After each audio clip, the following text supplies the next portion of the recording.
ચાલો આજે એક એવી પ્રાચીન કથાની વાત કરીએ જે આપણને શીખવશે કે સાચું દાન શું છે. આ કોઈ ધન દોલતની વાત નથી, પણ એનાથી પણ કંઈક મોટું આપવાની વાત છે. આ વાર્તા છે એક રાજા અને એમના ગુરુની, જે સમર્પણનો ખરો અર્થ સમજાવે છે. ક્યારેય વિચાર્યું છે કે કોઈ વ્યક્તિ બીજાને શું આપી શકે જે સૌથી મૂલ્યવાન હોય?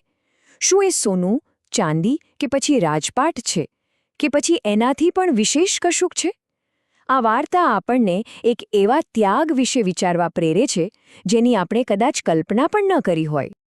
તો આ વાત છે રાજા જનકની, જેઓ જ્ઞાની અને આધ્યાત્મિક શોધમાં હંમેશા આગળ રહેતા, અને બીજી તરફ છે એમના ગુરુ અષ્ટાવક્ર, જે પોતાના જ્ઞાન અને સ્પષ્ટ વક્તા સ્વભાવ માટે જાણીતા હતા. આ બંને વચ્ચેનો જે સંવાદ છે એ જ આ કથાનો હાર્દ છે.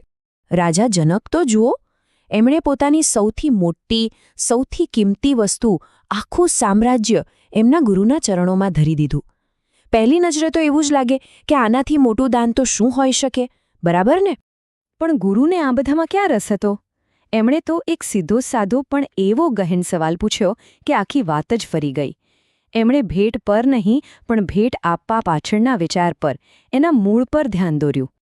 હવે રાજા જનકનો જવાબ પણ સાચો જ હતો.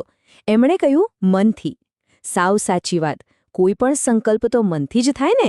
એટલે એમણે પ્રામાણિકતાથી કહી દીધું કે આ વિચાર એમના મનમાં આવ્યો હતો. બસ અહીંથી જ આખી વાત પલટાઈ જાય છે. ગુરુ કહે છે, મારે તારું રાજ્ય નથી જોઈતું. તે જે મનથી આપવાનો સંકલ્પ કર્યો છે ને, એ મન જ મને આપી દે. જુઓ, વાત ક્યાંથી ક્યાં પહોંચી ગઈ. ભૌતિક વસ્તુમાંથી સીધી ચેતનાના સ્તર પર. અને રાજા જનક પણ કાચા નહોતા. એમણે આ ગહન પડકાર ઝીલી લીધો. કહ્યું, ભલે, મેં તમને મારું મન આપી દીધું. વિચાર કરો, પોતાના વિચારો અને નિર્ણયો લેવાની શક્તિ જ કોઈને સોંપી દેવી. આ કોઈ નાનીસૂની વાત નહોતી. આ તો સંપૂર્ણ સમર્પણની શરૂઆત હતી. પણ વાર્તા અહીં પૂરી નથી થતી. અરે, ખરી રમત તો હવે શરૂ થવાની હતી. રાજાએ જે વચન આપ્યું હતું એની કસોટી થવાનો સમય આવી ગયો હતો. શું ખરેખર એમણે પોતાનું મન આપી દીધું હતું? ચાલો જોઈએ.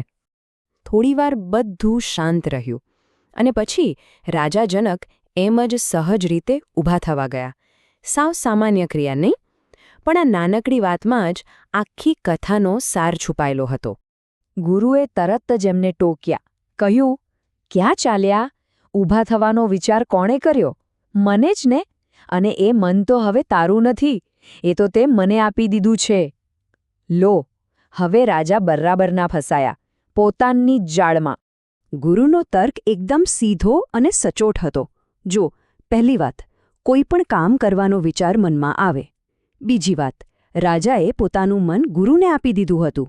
તો ત્રીજી અને છેલ્લી વાત એ કે હવે રાજા પોતાની મરજીથી કોઈ વિચાર કે સંકલ્પ કરી જ ન શકે. આ તર્ક એટલો પાક્કો હતો કે એમાંથી બચવાનો કોઈ રસ્તો જ નહોતો. અને બસ એ જ ઘડીએ રાજા જનકને બધું સમજાઈ ગયું. એમને લાઇટ થઈ કે મન આપવાનો મતલબ શું થાય. એનો મતલબ થાય છે, હું કરું છું, મેં કર્યું. આ ભાવને જડમૂળથી કાઢી નાખવાનો. આ કોઈ શબ્દોની રમત નહોતી. અને જેવી એમને આ સાચી સમજણ આવી, એ તરત જ કોઈ પણ વિચાર કર્યા વગર પાછા બેસી ગયા. આ જે અંતિમ સમર્પણ હતું, એનાથી રાજા જે સ્થિતિમાં પહોંચ્યા એને કહે છે વિદેહી. વિદેહી એટલે શું? એટલે કે દેહમાં હોવા છતાં દેહથી પર. જે મન સતત હું, મારું કરતું રહે છે, એ મન જ જ્યારે સમર્પિત થઈ જાય ત્યારે વ્યક્તિ શરીરના બંધનોથી પણ મુક્ત થઈ જાય છે. રાજાનું આવું સાચું અને સંપૂર્ણ સમર્પણ જોઈને ગુરુ તો ખુશ થઈ ગયા. એમણે જાહેર કર્યું, જા, આજથી તું વિદેહી છે. બસ રાજા જનકની પરીક્ષા પૂરી થઈ ગઈ, અને એમાં એ પાસ પણ થઈ ગયા. અને હા, આ વાત ખાલી રાજા જનક પૂરતી જ નથી હો. આપણા શાસ્ત્રોમાં બીજા પણ દાખલા છે, જેમ કે દાદા ખાચર.